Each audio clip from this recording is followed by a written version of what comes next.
day 4, my hike.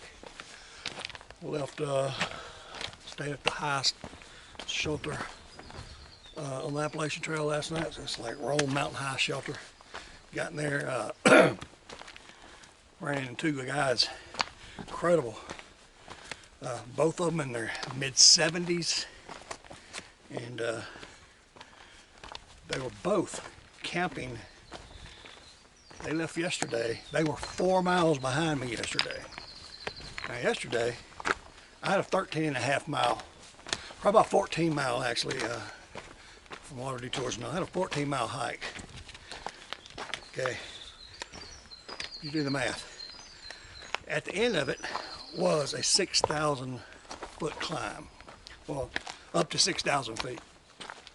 Hard climb. You never want to climb at the end of the day.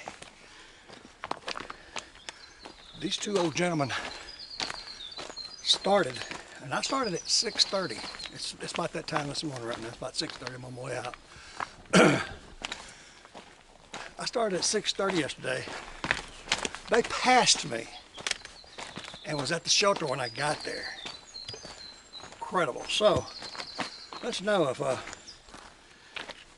you know, I'm thinking I'm 59. I'm too old to be doing this. No, man, these dudes, I can't believe it. They're like mountain goats. But anyway, don't know how today's gonna go. Tentatively, I like to hike. If I can go about 17 miles, I can actually get to a hostel and get there, get some resupplies. I have 2 days of food, and going to, you know, I'm good to go. That gets me there with plenty. But I'm gonna see. I might just kind of see how it works. If I might can get past that hostel and, you know, just see. I like to kind of walk all this food out. But you know, been in a tent the last 4 nights and had a bath in 4 days. But that's what being slick's all about. Anyway, Slick back on the road. I dropped my old trail name, Shiny. And I'm going with Slick. People that don't know me, Slick, Tom Slick, old cartoon character. That's been my childhood nickname my whole life. So I kind of like staying with that. But anyway, Slick out. Coming down this, you know, I climbed up the other side of the mountain, coming north. Now I'm going down, going north. And you know, this is a big touristy area, so I've taken a lot of people that, you know, just regular day hikers come and hike this mountain. And this is probably the path that they take, because this whole way down, you know, coming up was torturous. And this whole way down has been just a gentle, almost like a walk in a mall. I mean, it's, you know, some really nice trails, so much nice and gravelly. And most time when you cross a creek, you cross on some old log, you know. And look at there, boy. Got this nice little screen, keep from slipping and busting your monkey butts. And look there. I'm like literally making probably, I've almost walked over 1.5 miles. But anyway, it's going good. Okay, man, you might have seen a guy at the very end of that clip. You know, I might have turned it off. I walked up into a guy. And this same guy, I've met him. I've ran into him several times just coming the opposite way of me. And, you know, not having a backpack, just a small little day pack. And 3 times along the trail, I have ran in to this cool little scooter. And I kept wondering, what's the deal on this scooter? I'm thinking somebody, the station I could walk to North Carolina over there, but I'm not. Okay, we're at Carver's Gap, elevation 5,512 feet. I got water a little ways down here, but so I'm at Carver's Gap. What he does, this guy's from Wisconsin. I talked to him down the road a little bit. He's from Wisconsin. He drives down. For a long time, he's been driving down the minivan. parks that little scooter on the back, and like, you know, it might be a 5 or 6 miles. Then you have to hike over from one road to the next, because you know you're running to a road every 5 or 6 miles, and he kind of leapfrogs through, not carrying any weight, just a small little bit of food and a little bit of a water bottle, and just moving on. So that's something I would think about doing. I've actually thought about it. Maybe get rid of my heavy scooter and get a little smaller one. But anywho, whew, sun's coming up, probably gonna mess up my thing. Let's cut some of this out, being long, but I want to show you something. Where we are right here, these plants.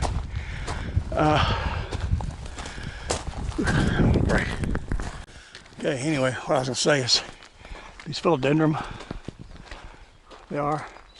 these are the highest point in the world that these things grow.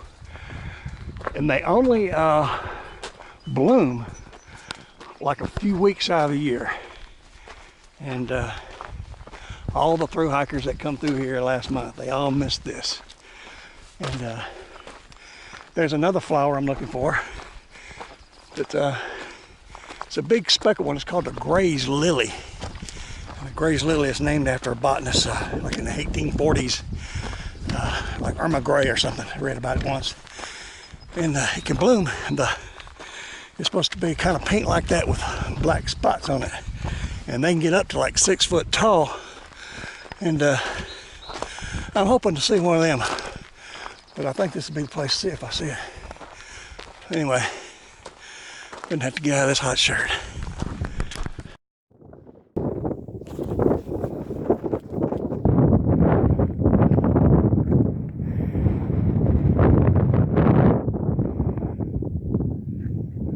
I'm on Bald Head Knob. It's like a place I should build a house. Started day 4 of my hike. Determined to get to Damascus, Virginia. Wish me luck. Okay, made my first tactical error. That's where I just came from. Came up to that mountain right there.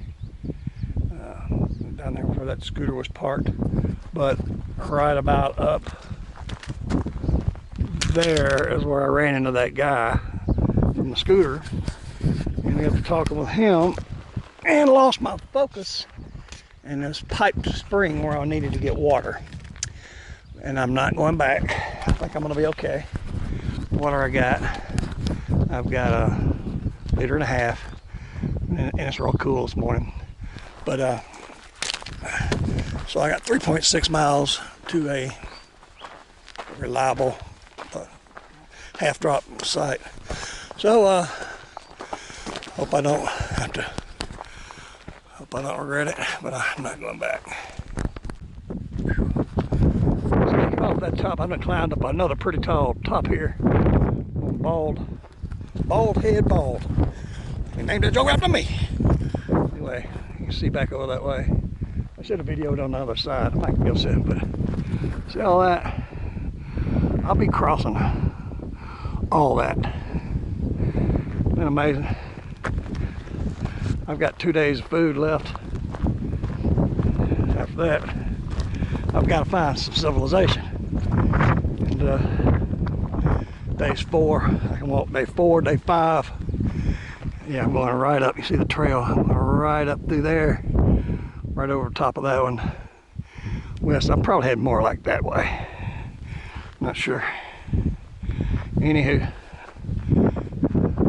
it's about 100 miles where I gotta go. But I can reach. I can walk all day today and all day tomorrow and be fed. Day 6, I won't have any food. But you know, I can walk a day without food to get to a road. And we'll just see how it goes. Like I say, food's not a problem, just water, man. Water's toughest. But you know, that's what makes us a challenge, man. It's fun. It's fun. Man, Let's see, there's the mountain I came off of. Walking up through here on these balls, man, freezing. I haven't had any breakfast yet. So I'm stopping here, found this little cove. Laid back against my rucksack. Nice little ROM. I'm in my special forces days. So I have me some snacks. Hey, I thought this was a cool old tree.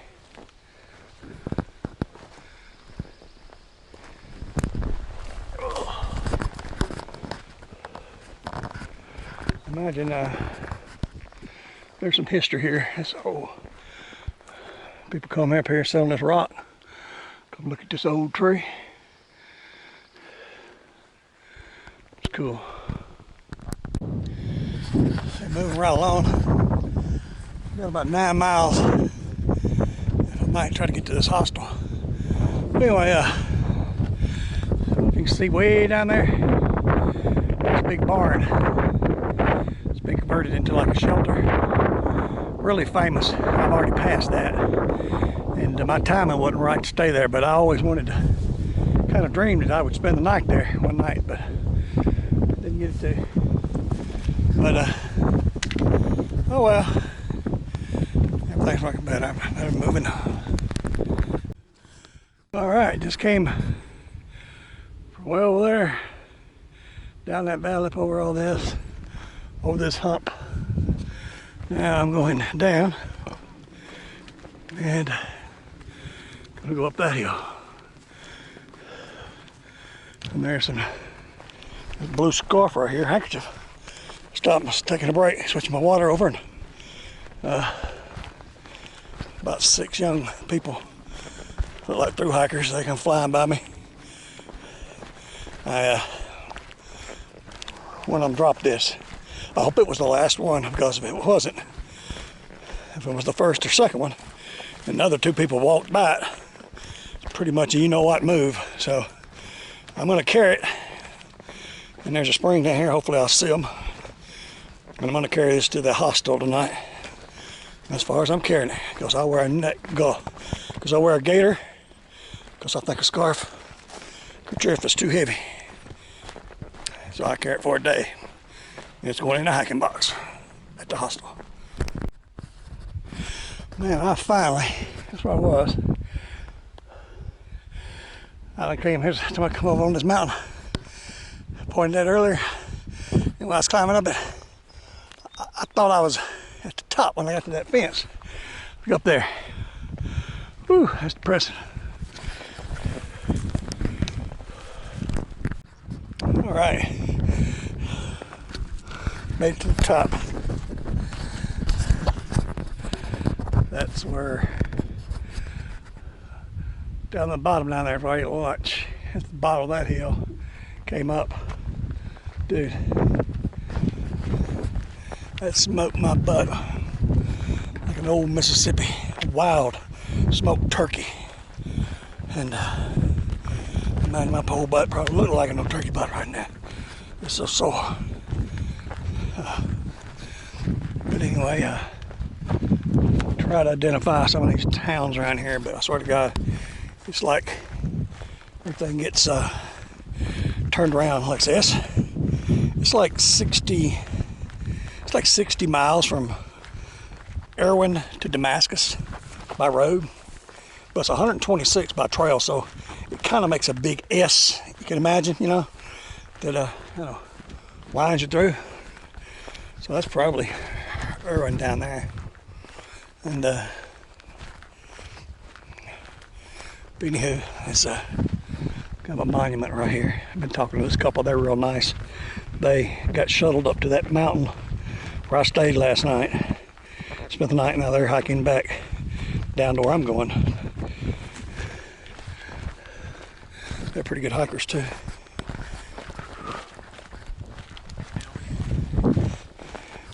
But for posterity, you guys ain't wanted by the law, are you?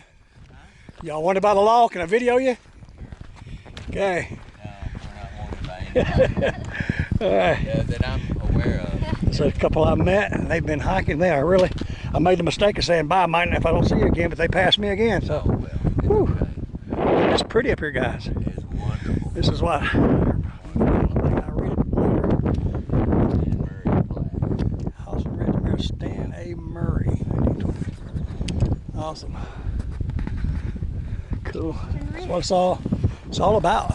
Yeah. That's what it's about, man. 360 view. Yeah, great.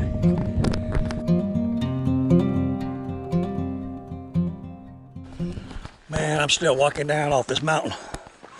I got about 2 more miles to the bottom. Get down there, I'm gonna go to the hospital. But man, check this out. Check this terrain out.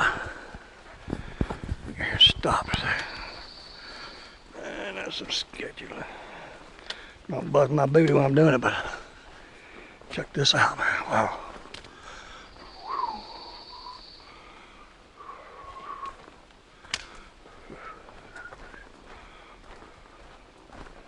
That's why I do this, man. Come and see this stuff. Big rock just bulged out of the earth. Man, glad I wasn't here when it happened. Just where all these big rocks come from. See, I imagine people just got up under this during the rain for probably thousands of years. That's cool stuff, man. That's the cool stuff. Man, keep hiking, maybe see what's around the corner. Feel like going downhill. This is the longest downhill I've done. Going uphill, it's tough physically, on my breath, on your physical fitness, get out of breath. But going downhill, it's hard on your frame, man. Hard on my knees, hurts. Ooh, some sketchy looking trail. Step off this thing, you can go down there a long way. Well, anyway, thought I'd share that with you. Just a pretty little scenery through here. There's a creek running down the bottom of this little valley. You see the other highland over there. Deep valley, then back up here real high. And those trees, real tall, slender. Running up through those. Wish I knew the name of trees better for your filming pleasure. But just I think this is a pretty scenery. And it may be just I'm in a good mood. I'm within a mile to the end of my day, which is going to be about probably 18 mile. I had to hike off the trail once and go down to get some stuff, some water. Then one time I actually passed the water source, went 1/10 of a mile down the trail. Had to turn around and come back once I realized the error I'd made. I think I might have mentioned that earlier in the video, but god dang, that's 2/10 of a mile I won't get back. But anyway, I'm all downhill till my camping spot. I'm gonna take you along with me a little bit. It's been a tough day, but it's been some of the most prettiest day that I've had. Went through the Roan Highlands, came across all those peaks, and I think they say there's like 3 really hard climbs that on this part of the trail I'm on, and I think I've done them all. And those are peak climbs that go up to like 5,000 plus, and I've already done 3. I did one day. For the last 3 days I've done a climb, so a big climb. But anywho, it's probably all for today. That's